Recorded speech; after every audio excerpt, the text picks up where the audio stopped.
Anyway, hello. My name is Melinda Coletta. This is my husband Phil Griffin. Together we're Professor Chef, and we teach you how to play with your food. So it's gluten-free week, and we're going to be making gluten-free red stuffed peppers, and we're going to stuff them with quinoa. So this is more than just gluten-free. This is vegan. No, vegetarian. It's vegetarian. It's not vegan because we are using cheese. Right, but you could use... You didn't have to use cheese. You could make it also vegan. Also. Or you could buy one of those vegan cheeses. That works too, right? That works. Yeah. So, on YouTube, the upside down triangle, click on that. That's where you're going to find the recipes. And don't forget to hit the subscribe button. And we have a pro tip for shucking corn that John Kennedy from the North Providence Shaws is going to be thrilled about. Because guess what? No more shucking corn in the store.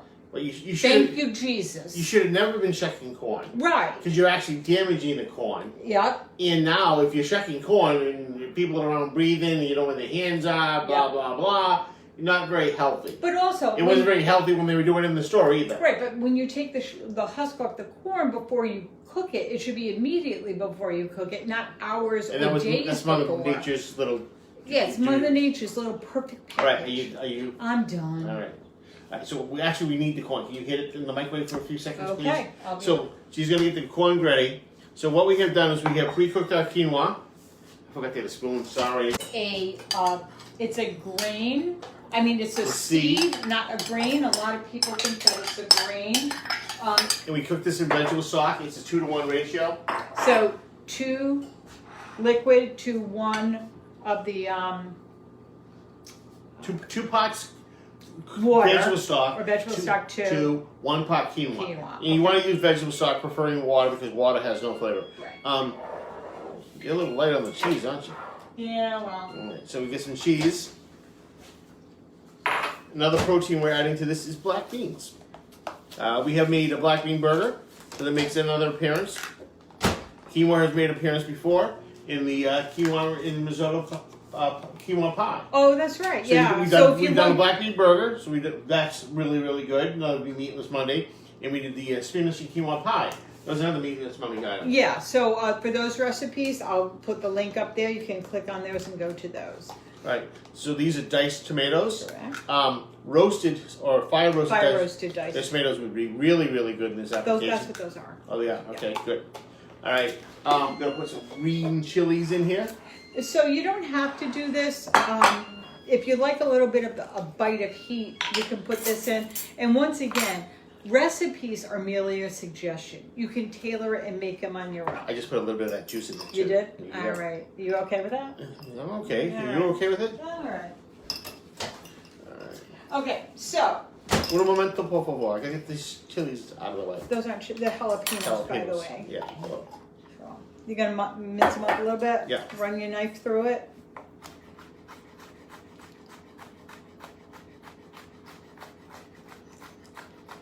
And these are the pickled jalapeños. Mm-hmm. These are homemade. No, I know those are not at my home. I still have some downstairs in the war closet that I preserved a little while ago.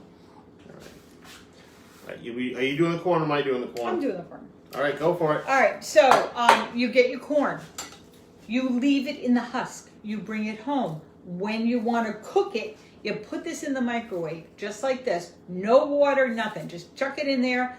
2 minutes for one. Well, actually 4 minutes for one.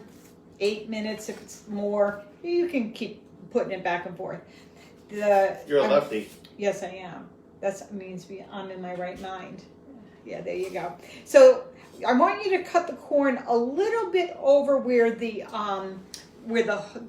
bump is. The bump is, okay? A little past that round circle. And you go, do that. And this is something fun for the kids to do. It comes right out. And it is hot. Look, not a single piece of silk. Not one. And no mess everywhere. No silk everywhere. This goes in the garbage. It takes up less room. No, You can send me a thank you letter later. That's like one of my favorite tips to give people. So now you don't need a fancy piece of equipment to get the corn off the kernel. There you go. Pure and simple, right? Yep. You don't need All right, a so lot this of is- kitchen gadgets. This is going into a cold mixture that is hot.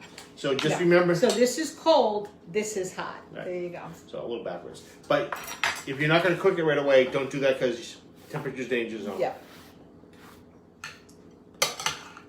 So you just kind of be think out of the box a little bit sometimes when you're. You can add other things to this. We're going to be adding some. Can you not scrape the bowl that loud? Thanks. So that's enough, okay? No. Yeah. No. So you got to think a little bit harder when you're doing gluten-free because. No, you don't have to think harder. You just have to work with your flavors more. You know, you got to think. I mean, because when I grew up, a stuffed pepper was very big Italian breadcrumbs, like not fine. You wanted like kind of chunks. Cider vinegar, my favorite ingredient, and garlic, parsley, and black oil cured olives. That was a stuffed pepper for me. Right. So this is kind of like out of my wheelhouse, so to speak. Right. So so it's got a somewhat of a Mexican flair. Yeah. Because you got cumin, coriander. This is roasted garlic. I think one thing we didn't put in the recipe that we should have is onion powder. If you didn't have onion powder, some nice caramelized onions in here would be really nice too. Yeah. All right. I'm going to add a little bit of salt and pepper because I know it is going to need it. That looks like a lot, but that was like only a teaspoon. And we only use Penzeys spices, so they're the only place we've ever been able to find that roasted garlic powder, and it is amazing. So give that a try. They're mostly online. There's a few brick and mortars. I believe there's one in Arlington, Massachusetts. So that would be the closest one to us in Rhode Island. But anyway, so all right, that looks good. You gonna teach him the? I got one more thing you got to do first. Oh, always gotta taste it. Taste it. Red peppers. So they don't always stay flat. You know, it's a little hard. So this one's good, but if you're having a little bit of a trouble. 1, 2, 3, 4. Female. Right. 1, 2, 3. Male. Boy. And the 4 bump ones are great to do roasted because they peel a lot better. That can go back in your filling. If you wanted, yep. Cut the top off and get Pull the seeds out. out. So the females have more seeds, the males have less. You Just can use the seeds. Useless information. You can use that in your stock pot if you wanted to. Yeah. Sweet pepper seeds go in your stock pot, but not the hot pepper. Mm-hmm. Notice he didn't take out the ribs. No need to. Okay. Basically, they're gonna melt away. I don't know if that's the correct You term. put a little bit more cheese on the top if you so desire. So we use cheddar, but Jalapeno jack, goat cheese, feta cheese. feta cheese. Just once again, it's your rules. Whatever you want to do is going to be okay. Okay. Peter and delish. Look at that. Oh my word. So, peppers. Let's talk about why red peppers are sweeter. Red peppers are sweeter because they are left on the vine longer. Right. So this was a green pepper that turned red. It's the same plant. But these are delish. I really would love to have had some goat or feta cheese into this, but quarantine kitchen, we're cooking out of our pantry. So that's it, right? It was that easy. It was that easy. So tomorrow is Thursday? Yeah, tomorrow. Who put the lime in the coconut pot? Okay, and that's from our Jimmy Buffett menu. And then Friday, chicken parm, gluten-free. So that'll finish up gluten-free week. We did have a request, Missy, if you're watching, about a kids week. I got it all down pat. You do? Oh yeah. That scares me. I'm a kid at heart. That really scares me. Remember that test I took on Facebook? That really scares me. So anyway, if anybody's in the vicinity of this house, you're probably going to hear like a lot of screaming going on after this because we're going to have a discussion. Let's hope it goes well for I can you. go outside and work. Let's hope it goes well for you. Anyway, see you tomorrow. Bye. Bye. Bye-bye.